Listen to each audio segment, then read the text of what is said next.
आइए अब हम आगे पाठ देखते हैं। कंपनी के हिस्सेदार ने बस में कुछ सुधार किया तो फिर ये धीमी धीमी गति से आगे बढ़ने लगी।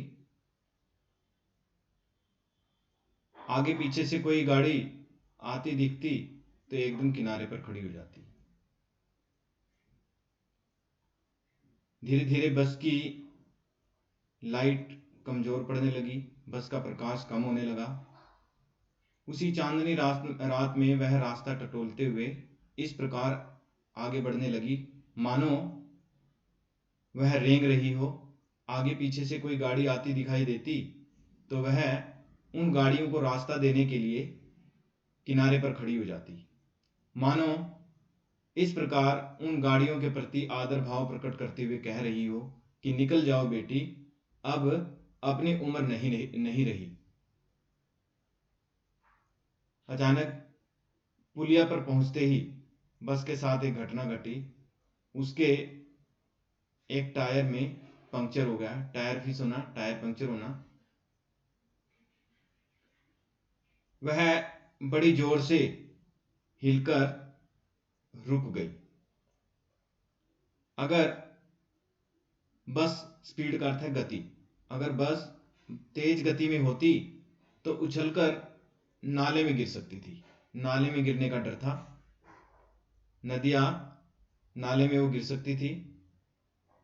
लेखक ने उस कंपनी के हिस्सेदार, उस कंपनी के भागीदार की तरफ पहली बार श्रद्धा भाव से देखा। वो हिस्सेदार जो टायरों की हालत के बारे में अच्छी तरह जानता था, लेकिन फिर भी जान हथेली पर लेकर इस बस से सफर कर रहा था। उत्सर्ग का अर्थ है त्याग भावना। बस के प्रति उसकी ऐसी त्याग भावना बड़ी दुर्लभ है। दुर्लभ का अर्थ है कठिनाई से प्राप्त होने वाली। लेखक सोचने लगा, इस आदमी के साहस, उसके हौसले, इसके बलिदान का सही उपयोग नहीं हो रहा है। इसे तो किसी क्रांतिकारी दल का नेता होना चाहिए था या क्रांतिकारी आंदोलन का नेता होना चाहिए था। अगर बस नाले में गिर जाती तो सभी यात्रियों को जान का खतरा हो जाता।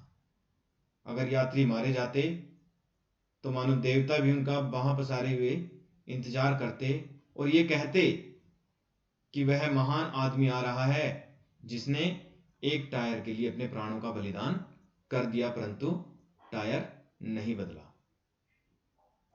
इस प्रकार यहां पर यह बात कहकर व्यंग्य किया गया है।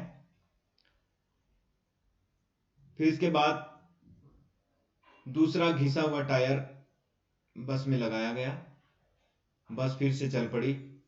अब लेखक और उसके मित्रों ने समय पर पन्ना पहुंचने की उम्मीद छोड़ दी थी।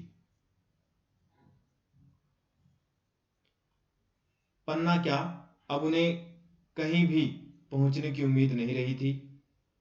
उन्हें लग रहा था कि अब उनकी जिंदगी है जो वो केवल इसी बस में गुजरने वाली है और वे सीधे इस लोक को प्रयाण कर अर्थ होता है जाना, इस लोक को छोड़कर दूसरे लोक में चले जाएंगे, स्वर्ग लोक में चले जाएंगे। इस धरती पर उनकी कोई मंजिल नहीं है। इस तरह के विचार उनके मन में आने लगे। उनकी बेताबी का अर्थ है उत्तेजना बढ़ने लगी। तनाव का अर्थ है यहां पर चिंता का भाव। हमारी बेताबी, उत्तेजना, तनाव खत्म हो गए। वे बड़े इत्मीनान से, बड़ी शांति से, जैसे घर में बैठते हैं ठीक ऐसे ही इस बस के अंदर बैठ गए। उनकी चिंता समाप्त हो गई और फिर उनके बीच हंसी मजाक शुरू हो गया।